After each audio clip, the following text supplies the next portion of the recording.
Let's talk about The Stars, My Destination, first published as Tiger Tiger by Alfred Bester, which is, I think, a 1955 classic sci-fi novel. It was 1956. It was one of the two novels which won my 500 subs review giveaway, sort of voting on, if that makes sense, voting on two books for me to review, and the other being Brotherhood of the Black Sword by Larry Correia, much more modern. But this was one of them, particularly pushed by my friend Nico at Nico's Book Reviews. And the story is that a common and garden spacer out in, we've got a solar system full of planets. There's a cold war between the outer planets and the inner planets. And a pretty common and garden spacer, space freighter crewman, ends up stranded. And once he gets back to civilization, something snaps and he embarks on a plan of revenge, which changes the world. Just to give some background, literary background on the back, Robert Silverberg says it's on everybody's list of the 10 greatest sci-fi novels. William Gibson says, I can't recall having met a sci-fi writer whose opinion I respected who failed to share my enthusiasm for Alfred Bester's work. Considered by many to the single greatest sci-fi novel, Samuel R. Delany and Joe Haldeman, science fiction has produced only a few works of actual genius, and this is one of them. So, very high praise indeed. This is a really interesting book because it does a lot of things in quite a short space of time. Mine, 241 pages, and then it has an afterword by Neil Gaiman, and introduction by Graham Slight in this edition. It is a revenge thriller. It is high-level speculative sci-fi. It's something which was respected at the time by classic sci-fi novelists, but then influenced the new wave of the 60s, and then influenced the cyberpunk writers of the 80s, hence Gibson being on the back. Another author you could see it will have influenced, indirectly perhaps, is someone like Michael Marshall Smith. You can see it draws on different sources. It's most obviously drawing on the Count of Monte Cristo,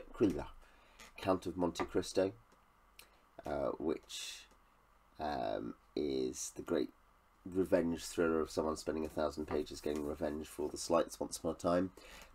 But because it's out in the 50s, some of the ways things are accomplished feel almost, well, two things. One, there's hints of a noirish double-crossing and confusion and femme fatales, and there is, in the revenge thriller itself, elements of the Western. So it's lots of things, and it's influencing lots of things, and it does lots of things. How well does it do it? Well, I think it is mostly a very successful novel. I have a sort of a bland opinion in that I think it's really quite good.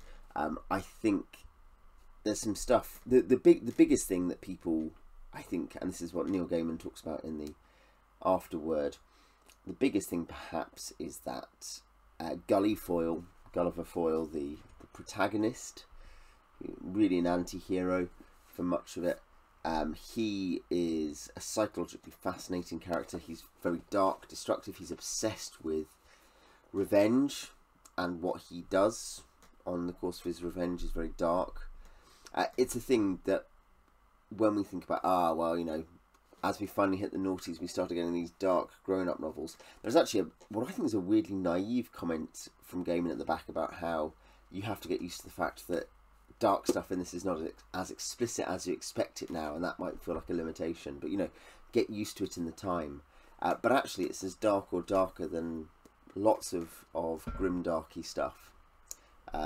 Not in every way dark, not nihilistic, but it is dark in terms of the way it presents the reality of human evil and the damage that does. But it represents that this evil happens at various levels. Gullifoyle, but then Gullifoyle is the victim of systems and individual decisions, things that have happened, things that have accumulated, the 4 or 5 different factors that lead him into the situation he gets into, one step and then the next step, and then what the resolution of the story is, all these different factors coming together. So Gullifoyle is a magnificent creation. He's not a likeable creation, but he's not meant to be. his journey is fascinating, and it comes to a really interesting and basically satisfying conclusion. The world is really interesting. It's often tongue-in-cheek. Lots of pulp era sci-fi, really classic sci-fi, and I mean pre-60s, pre-New Wave. A lot of that stuff is heavily tongue-in-cheek. Read your L. Sprague de Camp, read your Jack Vance, even read slightly earlier authors like Burroughs, though less so for him. Certainly read Bester, read Bradbury. There is a winking, even in very serious things. In fact, it gives weight sometimes to the serious things in Bradbury, say. There is always, nearly always, an underlying stylish wink. And this is certainly full of that in terms of the world building. But the world building also includes, and this is the key speculation. There are a couple of bits of speculative sci-fi, and a couple of them are interesting. So dealing with telepathy, dealing with weird new materials and ideas, but particularly an idea called jaunting, which comes up from the prologue onwards, where basically this is an inspiration, I take it, probably for the Long Earth series by Pratchett and Baxter. But the idea that essentially you can just think yourself, you can teleport yourself somewhere by thinking of the place you're going and the place you're coming from. And this revolutionises society. There are enormous changes to society due to this. And he details lots of them incredibly interestingly. So that is just classic, solid sci-fi creation. And it obviously affects the revenge thriller. However, there are limitations on it, as you'd expect. It is a hard magic in that sense. Remember, speculative sci-fi of this kind, not, well, what if the technologies we're planning now existed in 30 years, but what if something crazy happened? They are, in an Arthur C. Clarkean sense, magic, and they obey hard and soft magic rules, in a sense, accordingly, if you're thinking those terms. So those are some really strong elements. The world, though tongue-in-cheek, really works. The secondary characters are really good. There are a cast of them. They're really interesting. They're drawn very sharply. They fulfil particular functions and have particular personalities that make sense in the wider story. The one thing there is, I think that, and this is my biggest criticism, the way that the ending is stitched and sewn into the denouement. So by that I mean you got your plot. Essentially, you've got your if the ending is sort of your falling action, it doesn't necessarily mean that it's an epilogue, but it's the falling action when a final crisis with the rising action has happened. Essentially, you get this plot and it's going along nicely, and things are feeling kind of very quick, pacey. Then the rising action, and then this bit from part of the way through the rising action into the falling action at the ending, it comes across as a little bit rushed to me, and I think that's probably partly to do with the expectations of the pulp era in terms of length and style. And so I give it a free pass at some level, but the secondary characters are really interesting. There's Gis, there's Dagenham, the information broker, and Hunter. There's Sheffield, the lawyer. There's Yeovil, the spy. There's Prestane of Prestane, the great business magnate, who is the forerunner of particularly William Gibson and Netrunner, in terms of cyberpunk as a future technological dystopia, and altered carbon as well, I guess. Prestane of Prestane is the #1 depiction of that. So yeah, that's really well done. There is this floor pacing. There is an attempt, I don't mean this flippantly or critically, I mean there is an attempt at philosophy, and there often is in these great and ambitious sci-fi novels of the 40s, 50s, and into the New Wave. The New Wave is no less philosophical than the old wave. In fact, if you want to say you've got your proto-sci-fi up into the, that really merges into the first big wave. So you have your, Burroughs as one of the very progenitors of that, into the main block of the pulp era, 20s, 30s, 40s, 50s, and then into the 60s you get the new wave. And I think philosophy as a core thing in sci-fi is actually maybe less common now in some ways than it was, because there's a sense in which these books always, the big books, the famous books, always have an idea or a set of ideas they want to talk about, and they talk about them very explicitly, whereas now there tend to be often more things going on.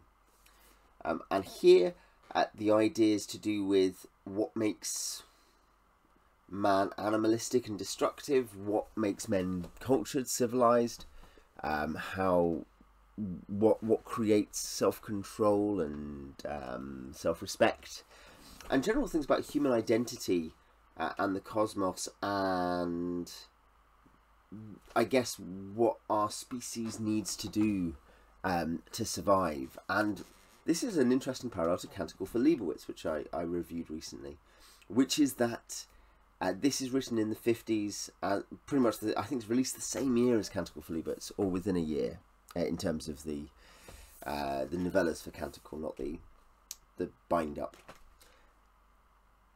And it's therefore dealing with the first fears of nuclear war. And this pretty explicitly deals with that, with this Cold War between the outer planets and the inner planets, the outer satellites and the inner planets, and the way they are undertaking their shadow war, and the measures they're willing to take to win. And Gully gets caught up in the middle of that. That's one of the things he is a victim of. He is a victim of a war that he hasn't chosen and hasn't caused. And Bester has a theory, and is developing that theory, that thesis of how mankind might survive, well, the Soviet Union and America and nuclear bombs. And he is very stylish and effective in presenting his view on it. It's not subtle at all points. It's not always utterly emotionally convincing. I'm not talking about intellectually convincing. I think there is a way in which sometimes it's good to take a step back and say, okay, what's the author trying to accomplish? But the aesthetic side, the degree to which we're saying, okay, well, I just thought that was really beautiful and amazing, it's maybe not 100% there. Where, say, Bradbury in Martian Chronicles, Miller in Canticle for Leibowitz, they are really very good at that. But it's good, and there's some beautiful bits of writing and wonderfully creative visuals and moments. And that, in fact, there's a bit at the back end for those who know both. That's what really reminded me of Michael Marshall Smith. There was a thing where I thought not just the cyberpunk elements in general, technological future dystopia, but also the specific way he forms imagery. So yeah, I thought The Star's My Destination was... It was a book that surprised me from its beginning of being a brutal revenge thriller. It was more ambitious than it seemed, and it's ambitious to do a good revenge thriller.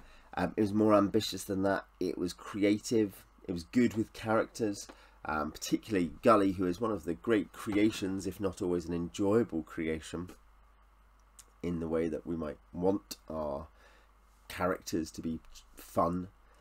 But with some caveats that I've given, chiefly basically around pacing at the back end, which of course is probably partly a result of pacing in the front 80%. It is limited. There are certain limitations to it which I think have to be borne in mind. Not that it has become outdated due to its depiction of things. There are literally a couple of things where you just, no author would write it like that now, and we would probably all be happier for that. But what I mean is, it's not really for its depiction of events, but the way in which it perhaps is very slightly showing its age is its structure. Then, on the other hand, one dreads to think about, we already see the updating of the massively long post-Tolkien epics, so there's a degree of give and take here, isn't there? Anyway, if you have read The Star's My Destination, tell me what you thought about it in the comments. I'd love to have a conversation with you about Gully, about the philosophical arguments going on in the book, about the world building and the speculative element of that, and yeah, other cyberpunk books that you like, put them in the comments. Till next time.